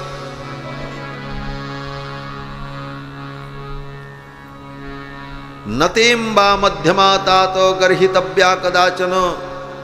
हे लक्ष्मण, तुम मेरी मध्यमांबा की निंदा मत करो। राम जी कहते हैं वो मेरी मध्यमांबा है। मध्यमांबा माने मझली मां। मझली मां जिसको कहते हैं, कई मां हो, बड़ी मां, छोटी मां, मझली मां। राम जी कहते हैं कि नतेम्बा मध्यमा तात। हे तात, हे लक्ष्मण, मेरी मध्यमा अंबा का तुम दोष मत देखो। गर्हितव्या कदाचन, वो गर्हितव्या नहीं है, वो निंदनीय नहीं है। महारानी कैकेयी को मध्यमांबा क्यों कहा? मझली माँ। तीनों रानियों में सबसे छोटी है महारानी कैकेयी, इनको तो छोटी माँ कहना चाहिए। सबसे बड़ी माँ कौशल्या है, उसके बाद सुमित्रा है और तब महारानी कैकेयी। इसमें भी बड़ा उत्तम भाव है। राम जी ने इनको मध्यमांबा क्यों कहा? बोले राम जी केवल दशरथ जी की उन 3 रानियों को ही अपनी मां मानते हो ऐसा नहीं। महारानी कौशल्या, महारानी सुमित्रा, महारानी कैकेयी ये तो पटरानी है, लेकिन इसके अतिरिक्त दशरथ जी की 350 रानियां थीं, साधारण रानियां। और स्कंद पुराण इत्यादि में, पद्म पुराण में दशरथ जी महाराज की 700 रानियों का वर्णन है कि उनके 700 विवाह हुए। मिथिला के भक्त लोग जब मनोविनोद करते हैं तो कहते हैं दशरथ जी की 700 रानियां थीं और दशरथ जी कौन? बोले 10 रथ। तो एक एक रथ पर कितनी रानियां बैठती थीं? तो मिथिला की सखियों ने कहा एक के ऊपर 70 होए बड़ो उत्पात, सजनी बड़ में बड़ बात। इस बर में तो बड़ी बड़ी विशेषता है, एक के ऊपर 70 होए बड़ो उत्पात। तो दशरथ जी महाराज की जो अन्य साधारण रानियां थीं वो भी राम जी की मां जी। राम जी उन सबको मां के समान ही आदर देते थे और उन सभी माताओं ने अपने गोद में राम जी को खिलाया है और सब ने अपना दूध पिलाया है राम जी। हम वर्णन नहीं कर पाएंगे। जब राम जी वन में जाने लगे, तय हो गया कि अब राम जी वन जाएंगे ही, कोई उन्हें रोक नहीं सकता। तो दशरथ जी ने कहा मैं तो नहीं रोक पाया। जब राम जी जाने लगे तो दशरथ जी ने कहा मैं अपने राम को देखना चाहता हूं, लेकिन अकेले नहीं, मेरी सभी रानियों को बुलाया जाए और उनके साथ मैं अपने राम को देखना चाहता हूं। राम की उन माताओं के नेत्र से मैं राम को देखना चाहता हूं। शायद उन माताओं को देख करके राम के हृदय में करुणा उत्पन्न हो जाए और राम अपनी इस यात्रा को स्थगित कर दे। अपनी 350 रानियों के साथ में रोते हुए मत जाओ। लेकिन राम जी ने कहा पिताजी धर्म से बढ़कर इस धरती पर कुछ नहीं, धर्म के लिए ही सब कुछ। यही रामचरित्र है। जहां धर्म की बात आ जाए वहां भावना, सिद्धांत, स्वार्थ, अपनी इच्छाएं, इन सब का त्याग हो जाए धर्म के लिए, यही सर्वोत्तम है। क्योंकि इस धरती पर धर्म से बढ़कर के कोई सार तत्व नहीं। राम ने यही आदर्श स्थापित किया। दशरथ जी ने यहां तक कहा मैं मर जाऊंगा। राम जी जानते हैं कि मृत्युलोक है, मरना सबको है।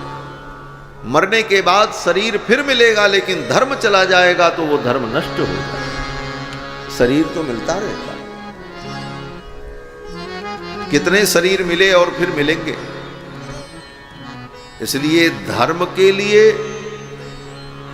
शरीर के लिए धर्म का त्याग उत्तम नहीं है, अपितु धर्म के लिए शरीर का त्याग कर देना पड़े तो ये सर्वोत्तम है। यही हम नहीं समझ पाते। हम लोग अपने धर्म को अपने जीवन के लिए समझते। वस्तुतः जीवन के लिए धर्म नहीं है, धर्म के लिए जीवन। ये सिद्धांत जब समझ में आ जाए तो धर्म की निष्ठा दृढ़ हो जाती है।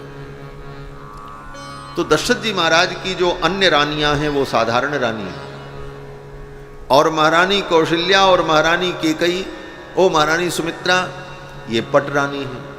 तो ये 2 बड़ी माता राम जी की, एक कौशल्या एक सुमित्रा, और बाकी जो रानियां हैं वो साधारण माता। तो 2 पटरानियां और अन्य साधारण माताओं के बीच में महारानी कैकेयी हैं, इसलिए मध्यमांबा ये कहा। मध्यमांबा इसीलिए कहा।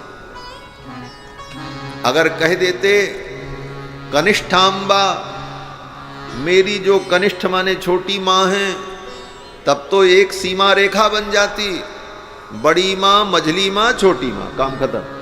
बाकी जो है वो मां नहीं है, इतिहास कलंकित हो जाता। उन माताओं की आत्मा जन्म जन्मांतर तक व्यथित हो जाती कि जिन राम को मैंने प्यार से पाला, दूध पिलाया, उन राम ने मुझे मां नहीं माना। राम जी का ये धर्म बड़ा विचित्र है। राम जी कहते हैं वो मेरी उन सभी माताओं में जो मध्य में है, वो कौन है? मध्यमांबा। वो मध्यमांबा कैकेयी। राम जी कहते हैं लक्ष्मण, नतेम्बा मध्यमातात गर्हितव्या कदाचन, मेरी मध्यमांबा कैकेयी की तुम निंदा न करो। अगर तुमको बोलना नहीं आता है तो चुप रहो। डांट दिया राम जी ने लक्ष्मण। राम जी ने कहा लक्ष्मण, अगर तुम्हें बोलना नहीं आता है तो मत बोलो, और अगर बोलने का मन करता है, बिना बोले तुम रह नहीं सकते, तो लक्ष्मण तुम मेरे भाई भरत की कथा मुझे सुनाओ, मेरे भरत का चरित्र मुझे सुनाओ। राम जी कहते हैं तमेवम इक्ष्वाकुनाथस्य भरतस्य कथां कुरु, मेरे भरत की कथा मुझको सुनाओ। तमेवेक्ष्वाकुनाथस्य भरतस्य कथां कुरु, मैं अपने भरत की कथा सुनना चाहता। कितना सुंदर संकेत है। सारी दुनिया राम जी का नाम जप करती है, और राम जी किसका नाम जप करते हैं? भरत सरिस को राम सनेही, जग जप राम राम जप जेही। सारी दुनिया राम राम जपती है, और राम जी क्या जपते हैं? बोले भरत भरत। सारी दुनिया किसकी कथा सुनती है? बोले राम जी की कथा सुनती है। और राम जी किसकी कथा सुनते हैं? बोले राम जी कहते हैं भरतस्य कथां कुरु, मेरे भरत की कथा। लक्ष्मण से कहते,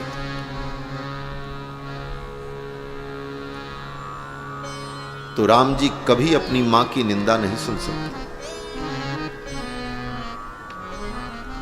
लौट करके जब वन की यात्रा से राम जी आए, पूरी कथा हम इसी में सुना दे रहे हैं आपको। राम जी वन में भी गए, सब हो रहा है, क्योंकि आज ही भर तो कथा।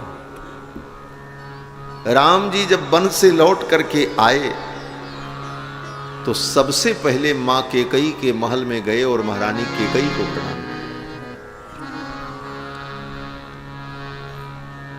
मां कौशल्या के पास नहीं गए, मां सुमित्रा के पास नहीं गए, सबसे पहले मां कैकेयी के पास गए और जाकर के चरणों में प्रणाम किया। मां कैकेयी ने उठा के हृदय से लगा लिया। भरत जी ने कहा मैया, आपने मेरे ऊपर कितना बड़ा उपकार किया। क्या उपकार किया? कृतज्ञता तो राम जी से सीखो। कृतज्ञता धर्म क्या है, ये राम जी से सीखना चाहिए। राम जी कहते मैया, आज मेरे जीवन में जो कुछ है वो सब आपके चरणों की कृपा है, आपके चरणों की कृपा है। क्यों? राम जी कहते हैं कि तात स्नेह भरत महिमा पौरुषम वायुसूनो। हे मां, मेरे पिताजी मुझसे कितना प्रेम करते थे, मेरे प्रति उनके हृदय में कितना प्रेम था, ये मैं जीवन भर न जान पाता अगर आप मुझे वन में न भेजते। अगर मैं अयोध्या में रहता तो जीवन में कभी अपने पिता के प्रेम को समझ ही न पाता। आपने वन में भेजा और पिताजी मुझसे कितना प्रेम करते थे ये मैं समझ पाया। इतना प्रेम कोई करेगा अपने पुत्र से कि पुत्र के वन चले जाने पर अपना प्राण छोड़ दे। संसार में बहुत से पिता हैं, बेटा मर जाता है उसके बाद भी रोगा करके संतोष कर लेते हैं। लेकिन अगर पिता का पुत्र से कोई उदात्त प्रेम का उदाहरण अगर कहीं देखा जाए तो दशरथ जी महाराज का है। राम जी के वन में जाने के बाद जब सुमंत जी लौट करके आए और सुमंत जी ने कहा वो 14 वर्ष बाद आएंगे, इतना सुनते ही हा रघुनंदन प्राण प्रीते तुम बिन जियत बहुत दिन बीते। हा रघुनंदन प्राण प्रीते तुम बिन जियत बहुत दिन बीते। राम राम कहि राम कहि राम राम कहि राम तनु परिहरि रघुबर विरह राव गयो सुरधाम। प्राण छोड़ दिया। आज तक दुनिया में कोई पिता ऐसा होगा जो अपने पुत्र से इतना प्रेम करे कि उसका पुत्र कुछ वर्षों के लिए दूर चला जाए, इतने मात्र से वो अपने पुत्र का वियोग न सह सके और उसके प्राण चले जाए। ऐसा उदाहरण आज तक इतिहास में तो हमको नहीं मिला कहीं। इतना प्रेम था दशरथ जी के हृदय में। राम जी कहते इस प्रेम को मैं कभी समझ न पाता अगर आप मुझे वन में न भेजी होती। तात स्नेह। राम जी कहते हैं भरत महिमा, मेरे भरत की महिमा क्या है मैं जीवन में न जान पाता। मेरे भरत का मेरे चरणों में कितना विश्वास है, कितनी निष्ठा है, भरत की भक्ति मेरे प्रति कितनी अगाध है। अगर मैं बन न जाता तो भरत के हृदय का वो भाव आज तक कहां प्रकट होता। अगर मैंने भरत के प्रेम को समझा तो आपके कारण। पौरुषम वायुसूनो हो, हनुमान जैसा सेवक मुझे क्यों मिला। मां अगर आप वन में न भेजी होती तो ये हनुमान जैसा सेवक मुझे न मिलता। और इतना ही नहीं, सख्यम चापि प्लवग नृपते क्वापि सौमित्र भक्ति। सख्यम चापि प्लवग नृपते, हे मैया अगर आप मुझे वन में न भेजती तो सुग्रीव जैसे वानर राज मित्र मुझे कहां मिलते। ये अयोध्या में मिलते, कदापि न मिलते। और इतना ही नहीं, क्वापि सौमित्री भक्ति ही, लक्ष्मण के हृदय में मेरे प्रति कैसी भक्ति है, उस भक्ति को मैं कभी समझ न पाता। अयोध्या में रहकर लक्ष्मण ने मेरी बहुत सेवा की, लेकिन लक्ष्मण के हृदय में मेरे प्रति जो भक्ति है वो भक्ति तो मैंने वन में देखी। क्या नहीं किया लक्ष्मण ने मेरे लिए। अहम सर्वम करिष्यामि जाग्रत स्वपतश्चते। लक्ष्मण जी भगवान के लिए सब कुछ करते, 24 घंटे जगते रहते, कब क्या आवश्यकता पड़ जाए। तो राम जी कहते हैं लक्ष्मण की भक्ति को मैं कभी समझ न पाता। और इतना ही नहीं, सीता सत्यम निज भुज बलम, मेरी सीता में कितना सत्य है। मेरी सीता पतिव्रता है, शुद्ध पवित्र है। अपनी सीता की उस सत्यता और पवित्रता का मैं कभी ज्ञान प्राप्त न कर पाता अगर आप मुझे वन में न भेजें। हे मैया इतना ही नहीं, निज भुज बलम, मेरी भुजाओं में कितना बल है ये भी मैं कभी अंदाजा न लगा पाता अगर आप मुझे वन में न भेजी होती। आपने वन में भेजा इसलिए युद्ध के अवसर आए, तब पता चला मेरे अंदर कितनी शक्ति। मैं अपने आप को भी न जान पाता। राम जी कहते हैं कि सीता सत्यम निज भुज बलम वैरिणाम वैरभावम, शत्रुओं के अंदर कैसी शत्रुता होती है यह मैं जीवन में न समझ पाता अगर वन में न गया होता। ज्ञात सर्वम, ये सब कुछ मैंने अपने जीवन में जाना। तव चरणयोह मातुरेश प्रभाव, राम जी कहते हैं हे मां ये आपके चरणों का प्रभाव है। आप अगर मुझे वन में न भेजती तो ये राम इन विषयों को कभी न समझ पाता। तात स्नेह भरत महिमा पौरुषम वायुसूनो सख्यम चापि प्लवग नृपते क्वापि सौमित्र भक्ति सीता सत्यम निज भुज बलम वैरिणाम वैरभावम ज्ञात सर्वम तव चरणयोः मातुरेश प्रभावः। ये आपके चरणों का प्रभाव है मैया। तो रघुनाथ जी ने कभी मां कैकेयी में दोष नहीं दिया। मां कैकेयी ने कहा बेटा तुम दोष मत देखना, तुम्हारे लिए मैं सारा कलंक लेने को तैयार हूं और मैं चाहती हूं कि तुम वन में चले जाओ। बात यहीं से शुरू हुई। पूरी रामायण में हम लोग घूम के चले आए, सब कुछ तो हो गया अयोध्या क्या, कुछ बचे ही नहीं। तो कहने का तात्पर्य कि महारानी कैकेयी ने राम जी के लिए ये त्याग किया है, इतना दुख सहा, इतना अपमान सहा। दशरथ जी महाराज ने कहा महारानी धिक्कार है तुम्हें, धिगस्तु योषितो नाम सठा स्वार्थ परायणा। महारानी कैकेयी ने कहा कुछ भी आप कहो, मुझे यही दो वरदान चाहिए। दशरथ जी महाराज ने अपने मुख से तो कुछ नहीं कहा, रोते रहे, बिलखते रहे। ये नहीं कहा कि मैंने वरदान दिया जाओ, और ये भी नहीं कहा कि मैंने नहीं दिया। दशरथ जी तो केवल रोते रहे, सुन लिए। दशरथ जी के उस मौन को सुन करके उत्तर न देने को ही उनकी सहमति मान ली गई। दशरथ जी ने कोई उत्तर नहीं दिया। दशरथ जी महाराज रोते रहे, बिलखते रहे, न हाँ कहा न ना कहा। रात बीत गई, सवेरा हुआ, मंत्री लोग आए। दशरथ जी महाराज की इस दशा को देख करके सुमंत्र जी ने कहा भगवान मेरे लिए क्या आज्ञा है। तो दशरथ जी ने कहा धर्म बंधेन बद्धोस्मि नष्टा च मम चेतना। मैं धर्म के बंधन में बंध गया हूँ और मेरी चेतना नष्ट हो रही है।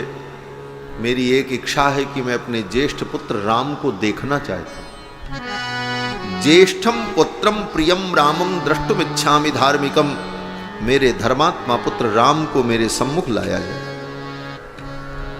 सुमंत्र जी गए, जाकर के राम जी को बताया। राम जी अपने महल से निकल करके चल पड़े पिताजी से मिलने के लिए। जब चले तो सीता जी राम जी को द्वार तक छोड़ने के लिए आए, और आते द्वार तक पहुंच करके सीता जी ने राम जी को आशीर्वाद दिया। सीता जी ने राम जी को आशीर्वाद दिया। क्या आशीर्वाद दिया? नारायण खटखट मत ले जाओ, उधर रखो। श्री सीता रामचंद्र भगवान की जय। सीता जी ने राम जी को आशीर्वाद दिया, मंगलाशासन किया। पूर्वम दिशम वज्रधरो दक्षिणाम पातु ते यमः, वरुणः पश्चिमामाशाम धनेशस्तुत्तराम दिशम। सीता जी ने कहा पूर्व दिशा के स्वामी इंद्र आपकी रक्षा करें, दक्षिण दिशा के स्वामी जमराज आपकी रक्षा करें, पश्चिम दिशा के स्वामी वरुण आपकी रक्षा करें, और उत्तर दिशा के स्वामी कुबेर आपकी रक्षा करें। चारों दिशाएं आपके लिए मंगलमयी हों। ये कह करके किशोरी जी ने राम जी को आशीर्वाद दे करके मंगलाशासन करके विदा किया। जाते समय उस समय सीता जी ने यही कहा रघुनंदन आज आप राजा बनोगे। अभी पता नहीं है सीता जी को कि वनवास होने वाला। सीता जी कहती हैं आप अब राजा बनोगे, और राजाओं का धर्म है कि राजा बड़े बड़े यज्ञ करते हैं, तो आपके द्वारा भी बड़ा बड़ा यज्ञ होगा। पौंडरीक अश्वमेधाभ्याम वाजपेय सतेन च। बड़े बड़े पौंडरीक याग, अश्वमेध यज्ञ आपके द्वारा होगा। और जब आप यज्ञ में दीक्षा लेंगे और मैं आपके साथ बैठूंगी तो वो दृश्य कैसा होगा। दीक्षितम व्रत संपन्नम, यज्ञ की दीक्षा लेकर के जब आप बैठेंगे बराजिन धर्म शुचिम, मृगचर्म को कंधे पर लपेटकर, क्योंकि यज्ञ की जो दीक्षा ले लेता है, यज्ञ की दीक्षा लेकर के बैठने वाला वह दीक्षित जजमान मृगचर्म को धारण करता है। तो सीता जी कहती हैं कि जब आप अश्वमेध यज्ञ, पौंडरीक यज्ञ की दीक्षा लेकर के बैठेंगे मेरे साथ, बराजिन धर्म शुचिम कुरंग श्रृंग पाणिम च पश्यन्ति त्वाम भजाम्यहे। कुरंग श्रृंग पाणिम, हिरण की सींग आपके हाथों में बंधी होगी, मृगचर्म कंधे पर होगा, हाथ में दंड होगा, और ऐसी दीक्षा लेकर के आप जब दीक्षित होकर के बैठेंगे और मैं आपके वाम भाग में विराजमान, दक्षिण भाग में विराजमान होंगी, उस दृश्य का कितना अद्भुत आनंद हो। गृहस्थ जीवन में रहकर इन यज्ञों को करना, धर्म करना, यही सनातन धर्म। जब यजमान सोम यज्ञ, अश्वमेध यज्ञ की दीक्षा लेता है तो कंधे पर मृगचर्म धारण करता है। उसके पूरे शरीर में गाय का मक्खन लगाया जाता है, पर्याप्त मात्रा में एकदम भिगो दिया जाता है, और एक रेशमी वस्त्र पहनता है, और जितने दिन तक यज्ञ चलता है उसे स्नान नहीं करना होता। दीक्षित स्नान नहीं करता, वो अग्नि का स्वरूप हो जाता है। शरीर में कहीं खुजली हो तो खुजली कैसे करेगा? बोले उंगलियों से खुजली नहीं कर सकता। हिरण की सींग जो है, हिरण की इतनी बड़ी सींग उसके हाथ में बांध दी जाती है। जब कहीं शरीर में खुजली करना हो तो हिरण की उसी सींग से वो शरीर में खुजली करे।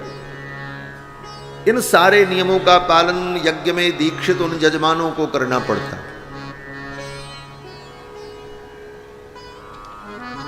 भूमि पर शयन करना, एक सीमा निर्धारित हो जाती है, उस सीमा से बाहर उसे नहीं जाना। सायंकाल प्रातःकाल यज्ञ का विधान करने के बाद बैठ करके उसे सत्संग करना होता है। बड़े बड़े विद्वान आकर के उसे प्रवचन सुनाते हैं उस दीक्षित को। तो सीता जी ने इन सारे बातों का स्मरण किया। रघुनंदन, राजा बनने के बाद आप जब इन यज्ञों को करेंगे तो ऐसा आपका स्वरूप होगा, उस रूप में भी वह आपको देखूंगी। सीता जी ने विदा किया, राम जी चल पड़े। राम जी पिताजी के महल में पहुंचे। जब देखा पिताजी की ये दशा, राम जी ने कहा, प्रणाम किया। दशरथ जी कुछ बोले नहीं। राम जी ने मां कैकेयी से कहा, अन्य दिनों में पिताजी अगर किसी कारण से नाराज भी रहते थे तो मुझे देखकर प्रसन्न हो जाते थे। आज मुझे देख करके भी इनको प्रसन्नता क्यों नहीं हो रही? मेरे प्रणाम करने पर इन्होंने आशीर्वाद क्यों नहीं दिया? राम जी कहते हैं, अन्यदा माम पिता दृष्ट्वा प्रकृतोपि प्रसीदति। अन्य दिनों में मेरे पिताजी अगर नाराज भी रहते थे तो मुझे देखते ही प्रसन्न हो जाते थे। राम जी से नाराज रहते थे? बोले राम जी से तो नाराज होने का कोई प्रश्न ही नहीं। किसी अन्य कारण से महाराज अगर क्रोध में रहते थे, कुपित रहते थे, और राम जी आ जाएं तो दशरथ जी का क्रोध समाप्त हो जाता, प्रसन्न हो जाता। इस पंक्ति की व्याख्या करते हुए आचार्य जनों ने बड़ा सुंदर भाव दिया है कि दशरथ जी महाराज राम जी को देखते ही कैसे प्रसन्न हो जाते थे, अगर क्रोध में भी रहते थे तो कैसे प्रसन्न हो जाते थे। तो उदाहरण दिया, कभी कभी राजा दशरथ जब अपने न्यायालय में बैठ करके किसी मुकदमे की सुनवाई करते होते और किसी अपराधी को दंड देने जाते, सब सुनने के बाद निर्णय हो गया कि इस व्यक्ति ने अपराध किया और जघन्य अपराध किया है, इस अपराधी को मृत्यु दंड दिया जाना चाहिए। दशरथ जी महाराज घोषणा करते, इस अपराधी को मृत्यु दंड दिया जाए, राज घोषणा होती। और ज्यों ही दशरथ जी महाराज घोषणा करते कि इसको मृत्यु दंड दिया जाए, उसी समय कहीं से खेलते हुए अगर राम जी वहां पहुंच जाएं, क्योंकि राम जी को तो कोई रोक नहीं सकता था, कहीं भी चले जाते, पिताजी के उस दरबार में अगर राम जी कहीं से आ जाएं अचानक उस समय, तो राम जी को देखते ही दशरथ जी को इतनी प्रसन्नता होती थी कि वो आदेश फाड़ करके फेंक देते और कहते इसको जीवन दान दे दिया जाए, इसे जीवन दान दे दिया जाए। अपने राम का दर्शन दशरथ जी को इतना प्रिय था।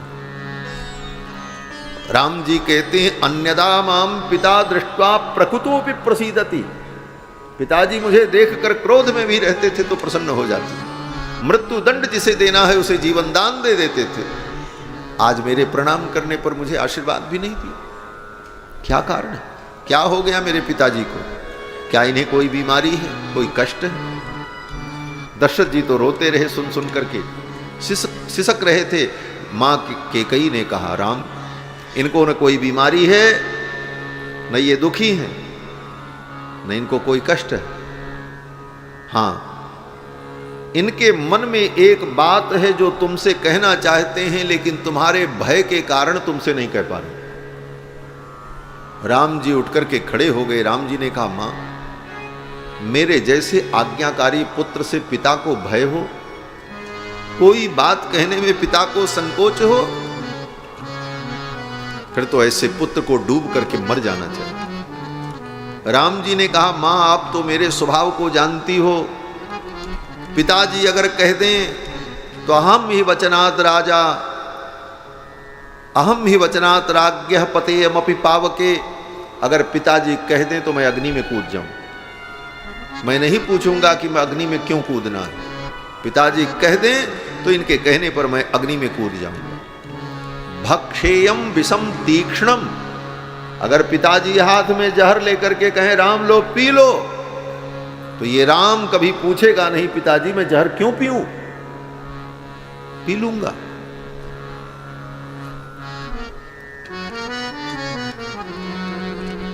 और मां आप तो जानती हो करिष्ये प्रतिजाने च रामो दुर्नाभिभाषते, राम दो बार नहीं बोलता,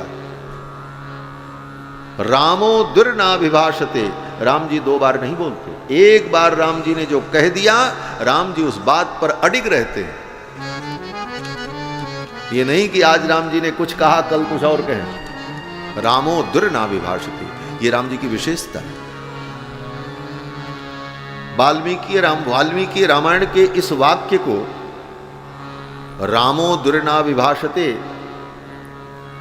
इस अंश को लेकर हमारे आचार्य भगवत्पाद श्री रामानुजाचार्य जी ने शरणागति गद्य में भगवान से उनका जो संवाद हुआ, उस संवाद में भगवत्पाद रामानुजाचार्य जी ने भगवान को स्मरण दिलाया। स्वयं भगवान कहते हैं, जब भगवान का रामानुज स्वामी से संवाद हुआ, उत्तरा फाल्गुनी नक्षत्र में महामंडप में भगवान से रामानुज स्वामी का जो संवाद हुआ उसी का नाम शरणागति गद्य है। उस संवाद में भगवान ने रामानुज को आश्वस्त किया, विश्वास करो तुमने मेरी शरणागति की है, तुम्हारा परम कल्याण होगा, क्योंकि मैंने कहा है, त्रेता युग में मैंने कहा है, सकृदेव प्रपन्नाय तवास्मीति च याचते अभयम